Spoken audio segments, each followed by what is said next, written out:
How many tears through the years can I cry? How many prayers to the Lord in the sky? Still the pains filling my broken heart.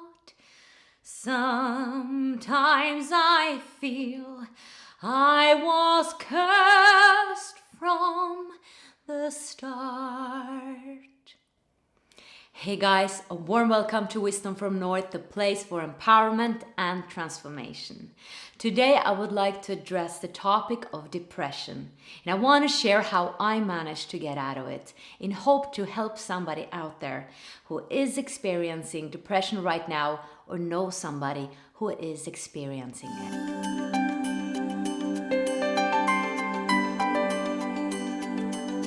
So it is said that 1 out of 4 people have experienced depression or will experience depression in their lives. And that's a lot of people, so this is not a rare thing.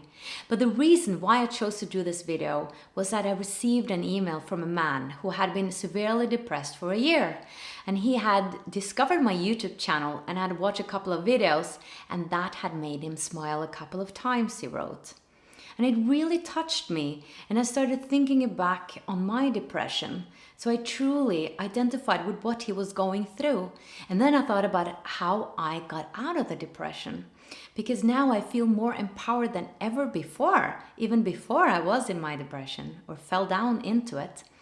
So I wanted to make this video, but I also want to say that this is only my perspective. I'm no authority on this. I'm no psychologist or anything. I just want to share my experience in hope that it can help others. And also I'm going to go through 5 steps that I actually took, or 5 practices that I did, or 5 things that I did looking back that helped me out of the depression. So I believe that a depression is often triggered by something. For me, it was triggered by that my boyfriend of 5 years left me, and the other depression was that I was out of a job and was continuously being rejected in auditions for musical theater. And I just hit the wall, and all of a sudden I was depressed and I couldn't get out of it. But that wasn't the reason why I was depressed. It was much deeper than that. That were only the triggers. So I don't believe that the triggers are the main cause. It's just the triggers. But main events like that can trigger a depression if it's in you already, if there are unresolved issues. And I had a lot of unresolved issues. So the first thing I started looking into was my self-esteem, because I realized I had a lot of self-confidence, but I didn't have self-esteem. So I realized that it was a difference between self-esteem and self-confidence, because you can have self-confidence by achieving something. You're very good at tennis, so you get, self-confidence. You're good at math, so you have confidence in that. And you get self-confidence when you perform all the time, but what happens when you don't perform? What happens when you fail? Then the self-confidence won't help you, because then you need to have a good self-esteem. Because self-esteem is that feeling of being worthy and valuable without having to perform. And that feeling I didn't have. I just had a lot of self-confidence, but whenever I would not, get a role or not perform perfectly, I would just, fall into a dark hole. So I understood that I had to work on my self-esteem. I had to build myself up from inside. And how did I do that? Well, that was a long journey, and it was step by step. But I became aware that I had to start loving myself without performing. I had to look into who am Jannecke without that girl singing or being on stage. Who is she? Can I love her? And slowly but surely, I started paying attention to my emotions, and I started giving them value. So whatever I would be feeling in the moment, I would give value to it. Oh, I feel sadness right now. Oh, I feel sadness. It's okay, Jannecke. Oh, I feel happy right now. Or I didn't feel as happy, but I could have, glimpses of like some happiness. For instance, like the sun that will hit my chin, and I'll feel, oh, that feels good, that kind of feels like happiness. And I would really indulge in that and just make that feeling important and bigger. So whatever feeling I had, I would give it value, and then I started respecting myself more and more. Because I think the problem is often that we don't respect our emotions. Like, it's very important what he's feeling, right, about me, but it's not important what I feel about him. Oh, I'm so in love with him. What does he feel about me? Well, what do I feel about him? So I started paying attention and giving respect and value to my own emotion. And that way, I started building my own self-esteem. The second thing that I realized, and that was an insight for me, was that I was not the depression. Because when I was in the depression, I felt that I was the depression. I couldn't get out of it. That was me. I identified with it. It was like my persona was depressed. But I realized after learning about thoughts and belief systems that this was just something, a state of being that I was in. I was not the depression. So I started separating myself from that thought that I am the depression.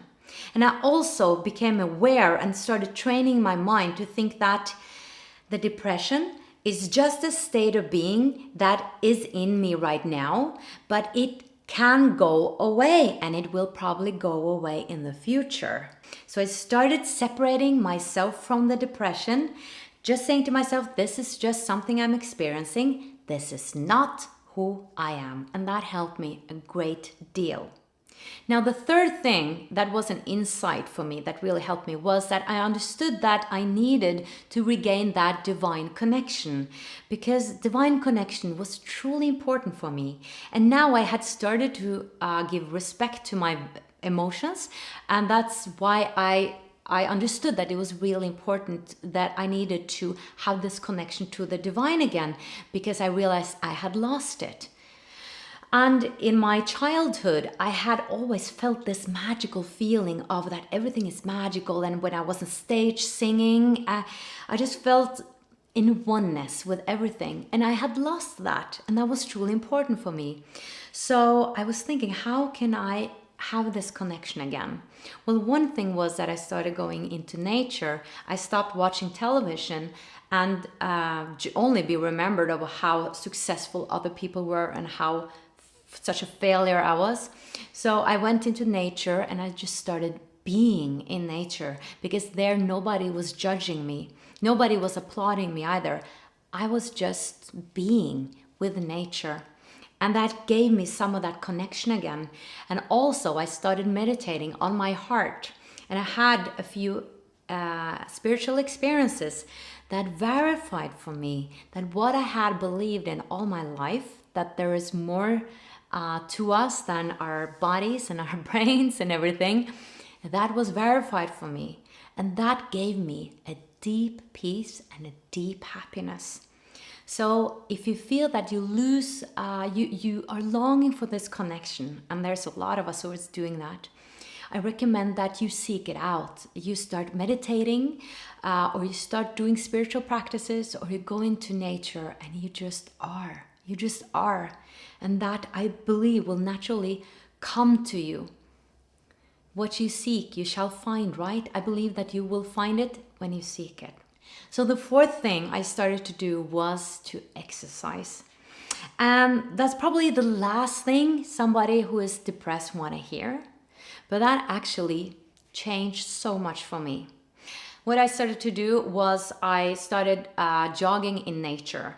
And in the beginning, when I was really at my lowest point in the depression, I didn't, go outside at all. Like, I was just staying inside, and it was all a mess because I didn't want to clean, because I felt I wasn't valuable at cleaning. So, to have it tidy. So it was really bad, like a period, but it's going like this, at least it was for me. So when I had some good periods, I started to jog a little bit. And exercising changes so much in your whole system.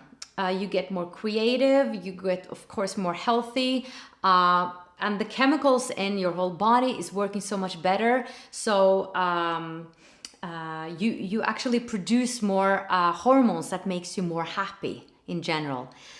But the thing, or chemicals that makes you more happy.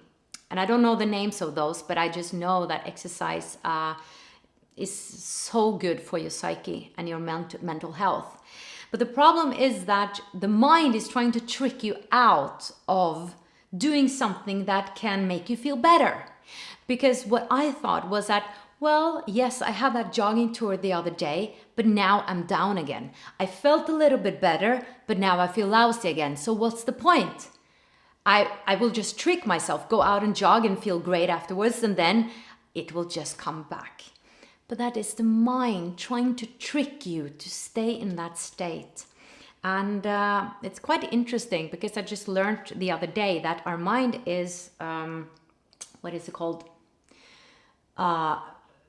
Wired. The mind is wired for negativity, more negativity than positivity. All right, so the mind is trying to trick you out of doing what's good for you. Then it's back to that observation of the thought that you are not the depression, you are also not the thought. And you can surpass it. You can have control over the thought if you just separate from it. So whenever I would hear that, I would start to argue with that thought.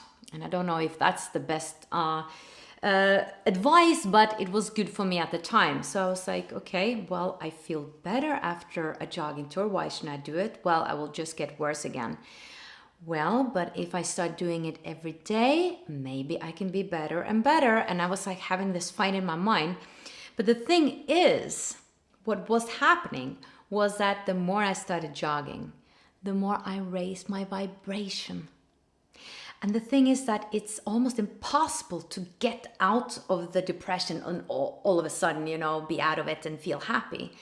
You have to do it step by step, I believe. That's how it went about with me.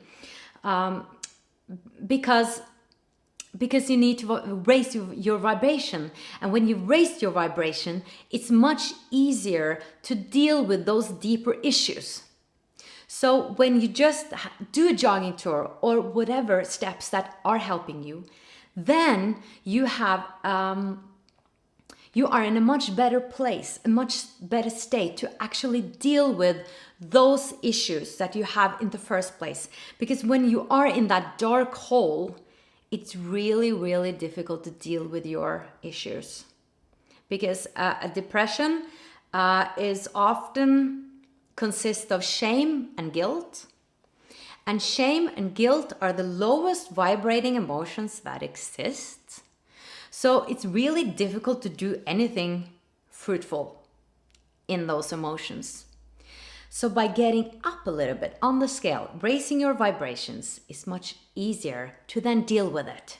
So I started jogging more and more. I started feeling better. And then I had the right state of mind to deal with what is actually going on here. Why am I depressed? So that was number 4, physical exercise and tricking your mind, actually. Taking control over your mind. When it's saying don't do it, say I'm going to do it anyway. So the 5th thing that really helped me was that I realized that I am a sensitive person.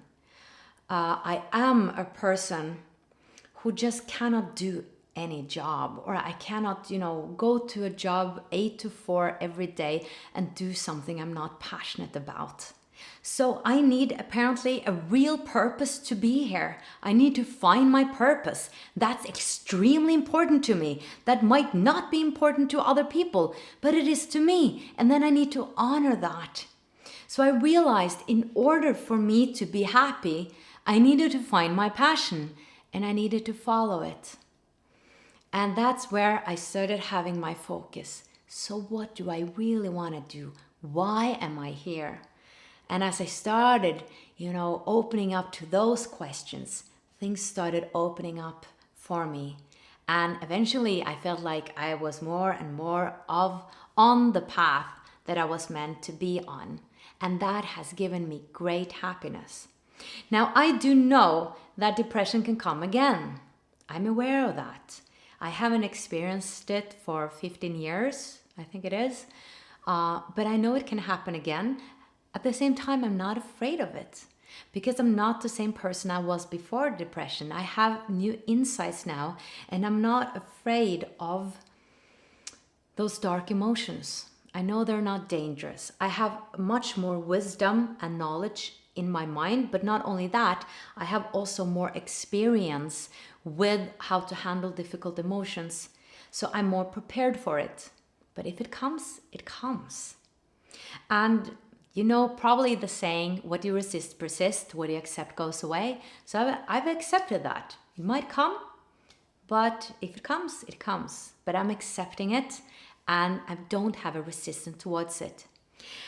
Another thing I want to mention is that you might, if you're depressed right now, you might be experiencing the dark night of the soul. Perhaps you've seen the video with Eva Andrea and read the article. One of the authors that's writing for me on Wisdom from North online magazine.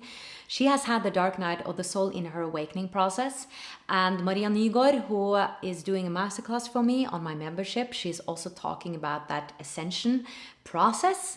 And we often can meet difficult times. We can meet difficult state of being and mix it up with thinking that is depression, while it is actually ascension symptoms.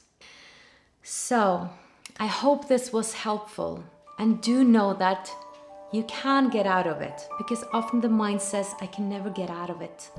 That was what I said to myself. This is my life. I'm always going to be depressed. I can never be successful. I can never be happy. The truth is that it's just a state of being you are in right now, and you can get out of it, and you will.